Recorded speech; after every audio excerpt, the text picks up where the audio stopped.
ഈ പദ്ധതി ഇത് കൃത്യമായിട്ടല്ല നടപ്പാക്കിയിരിക്കുന്നത്.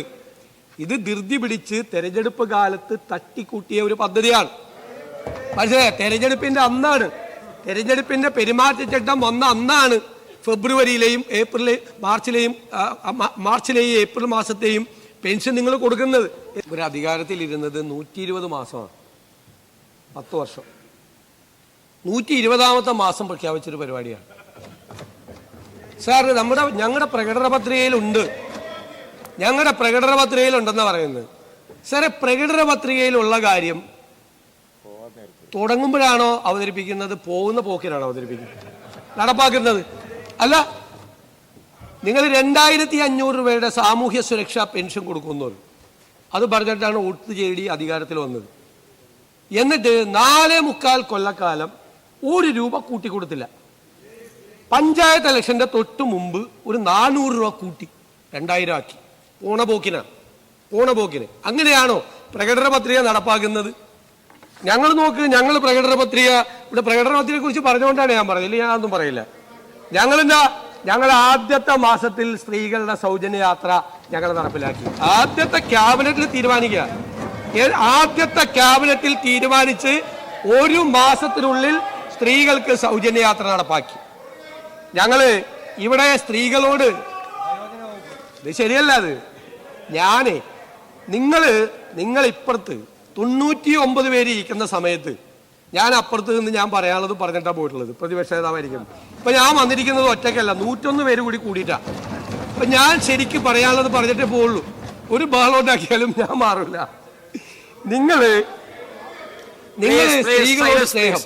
ഈ ആശാ വർക്കർമാര് ആ തെരുവില് സമരം ചെയ്തില്ലേ എത്ര മാസക്കാലം? നിങ്ങൾ തലമുണ്ടനം ചെയ്തില്ലേ സ്ത്രീകൾ? നിങ്ങൾ അവർക്ക് സഹായിച്ചില്ല എന്ന് മാത്രമല്ല, നിങ്ങൾ അവരെ കളിയാക്കി, പരിഹസിച്ചു, പാട്ടവർക്കികളെന്ന് പറഞ്ഞു, എന്തെല്ലാം മോശമായ വാക്കുകൾ ഉപയോഗിച്ചു. സാർ, ഞങ്ങൾ എന്താ ചെയ്തത്? ആദ്യത്തെ മന്ത്രിസഭാ യോഗത്തിൽ തന്നെ അവർക്ക് 3000 രൂപ ഞങ്ങൾ കൂട്ടിക്കൊടുത്തു. സാർ, അത് മാത്രമല്ലല്ലോ, അംഗൻവാടി തൊഴിലാളികൾക്ക് സ്ത്രീകളാണല്ലോ, പാചക തൊഴിലാളികൾ, പ്രീ പ്രൈമറി അധ്യാപകർ എല്ലാവർക്കും ആദ്യത്തെ ക്യാബിനറ്റിൽ തുക വർദ്ധിപ്പിച്ച് നൽകി. മനസ്സിലായേ? ഞങ്ങളാണ് സ്ത്രീപക്ഷം, നിങ്ങളല്ല, നിങ്ങളായിരുന്നില്ല. നിങ്ങൾ സ്ത്രീ വിരുദ്ധ പക്ഷ നിലപാടാണ് എടുത്തിരിക്കുന്നത്. ബഹുമാനപ്പെട്ട അംഗം ആ സ്ത്രീപക്ഷത്തെ കുറിച്ച് എന്നെ ഓർമ്മിപ്പിച്ചതുകൊണ്ട് മാത്രമാണ് ഞാൻ, അല്ലെങ്കിൽ ഇതിന് മറുപടി പറയേണ്ടതല്ല. സാർ പ്ലീസ്, ഞാൻ പറയട്ടെ, ഇരിക്കും സാർ. പിന്നെ നിങ്ങൾ പോകുന്ന പോക്കിൽ ഈ പെൻഷൻ കൊടുത്തതുപോലെ തന്നെ ഇപ്പൊ പറഞ്ഞു പേ കമ്മീഷൻ.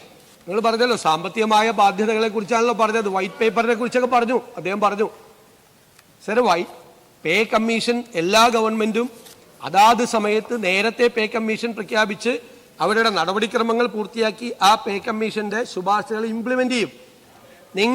നിങ്ങളല്ല, വൈറ്റ് പേപ്പറിനെ കുറിച്ചാണ് പറഞ്ഞത്. വൈറ്റ് പേപ്പർ നിങ്ങൾ പോണ പോക്കില് നിങ്ങൾ പേ കമ്മീഷൻ പ്രഖ്യാപിച്ചു, അതിന്റെ കാലാവധി ഈ സർക്കാരിന്റെ കാലത്ത് തീരും. നിങ്ങൾ കൊടുത്തോ?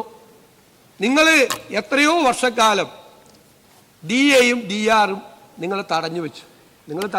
ലീവ് സറണ്ടർ നിങ്ങൾ തടഞ്ഞു വെച്ചു. എന്നിട്ട് പോകുന്ന പോക്കില് അത് കൊടുക്കാൻ പ്രഖ്യാപിച്ചു. കൊടുക്കേണ്ടതെല്ലാം ഞങ്ങളാണ്. നിങ്ങൾ ചെയ്യാതിരുന്ന മുഴുവൻ കാര്യങ്ങളും ചെയ്യേണ്ടത് ഞങ്ങളാണ്. ഞാൻ പറഞ്ഞല്ലോ, പെൻഷൻ നിങ്ങൾ കൊടുത്തു, സാമൂഹ്യ സുരക്ഷാ പെൻഷൻ കൊടുത്തു. പക്ഷെ പെൻഷൻ ഫണ്ട് കടമെടുത്തിരിക്കുകയാണ്. എത്രയാ കടം? 17,000 കോടി രൂപ കടമെടുത്തിരിക്കുകയാണ്. 16 മാസത്തെ പെൻഷനാണ്. നിങ്ങൾ കൊടുത്ത 16 മാസത്തെ പെൻഷന്റെ ബാധ്യത ഈ സർക്കാരിന്റെ തലയിലാണ്. ഞങ്ങളത് കൊടുത്തു തീർക്കണം. അങ്ങനെയല്ല. നിങ്ങൾ 2016 ഉമ്മൻചാണ്ടി പോയപ്പോൾ 3 മാസത്തെ പെൻഷന്റെ കുറവാണ് ഉണ്ടായിരുന്നത്. ഐസക്കിന്റെ വൈറ്റ് പേപ്പർ എന്റെ കയ്യിലുണ്ട്. സാർ, ഈ പദ്ധതി ഇത് കൃത്യമായിട്ടല്ല നടപ്പാക്കിയിരിക്കുന്നത്. ഇത് ധൃതി പിടിച്ച് തെരഞ്ഞെടുപ്പ് കാലത്ത് തട്ടിക്കൂട്ടിയ ഒരു പദ്ധതിയാണ്. പക്ഷേ തെരഞ്ഞെടുപ്പിന്റെ പെരുമാറ്റച്ചട്ടം വന്ന അന്നാണ് ഫെബ്രുവരിയിലെയും മാർച്ചിലെയും ഏപ്രിൽ മാസത്തെയും പെൻഷൻ നിങ്ങൾ കൊടുക്കുന്നത്. ഇത് കൊടുത്തു പോണ പോക്കിന്. മനസ്സിലായ? പിന്നെ പറയും ഏതോ സമിതി തെരഞ്ഞെടുത്തെന്ന്. ഞങ്ങളൊക്കെ MLA-മാരായിരുന്ന ആളുകളാ. ഒരു സമിതി ഉണ്ടായിരുന്നില്ല.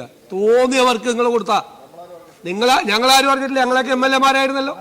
ഞങ്ങളുടെ നിയോജക മണ്ഡലത്തിൽ ഏത് സമിതിയാണ്, ഏത് പഞ്ചായത്തിൽ ഏത് സമിതിയാണ് നിലവിലിരുന്നത്? ഒരു സമിതിയില്ല. അന്ന് വേണ്ടപ്പെട്ടവർക്കെല്ലാം നിങ്ങളുടെ ലോക്കൽ കമ്മിറ്റിയും നിങ്ങളുടെ ഏരിയ കമ്മിറ്റിയും കൂടി കൊടുത്താണിത്. അതൊന്നും വളരെ കൃത്യമായിട്ട് പറയാം, അതൊന്നും പരിശോധിക്കാതെ പ്രശോധിക്കുന്നില്ല. വളരെ വ്യക്തമായിട്ട് പറയാം. പരിശോധിച്ചിട്ട് അതിന്റെ തെറ്റുകളെല്ലാം ഉറപ്പാക്കിയിട്ടേ ഞങ്ങളത് ചെയ്യുള്ളൂ. മനസ്സിലായല്ലോ?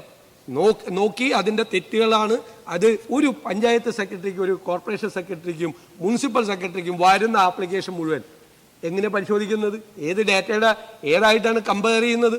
ഒന്നും ഒരു വിധത്തിലുള്ള നടപടിക്രമങ്ങളും നടത്താതെ തെരഞ്ഞെടുപ്പ് മുന്നിൽ കണ്ടുകൊണ്ട് കേരളത്തെ സ്ത്രീകളെ പറ്റിക്കാൻ വേണ്ടി നടത്തിയാണ്. 120 മാസം ഭരിച്ചിട്ട് സ്ത്രീകളോട് സ്നേഹം വന്നത് അവസാന സമയത്ത് ആ ഇലക്ഷൻ വരുമ്പോൾ. അതെന്താ കാര്യം? ലോക്കൽ ബോഡി ഇലക്ഷനിൽ നല്ല കനത്ത തിരിച്ചടി കിട്ടി. അത് കഴിഞ്ഞപ്പോഴാണ് ഇത് കൊടുക്കാൻ തീരുമാനിച്ചത്. മനസ്സിലായല്ലോ? കൊടുക്കാൻ തീരുമാനിച്ചത് അപ്പോഴാണ് കൊടുത്തത്. മാർച്ച് 16-ാം തീയതി കൊടുത്ത കേസാണ്. അതുകൊണ്ട് ഇത് പരിശോധിച്ചിട്ട് മാത്രമേ കൊടുക്കുകയുള്ളൂ. ഒരു കാരണവശാലും ഇത് സഭാ നടപടികൾ നിർത്തിവെച്ച് ചർച്ച ചെയ്യേണ്ട ഒരാവശ്യമില്ല.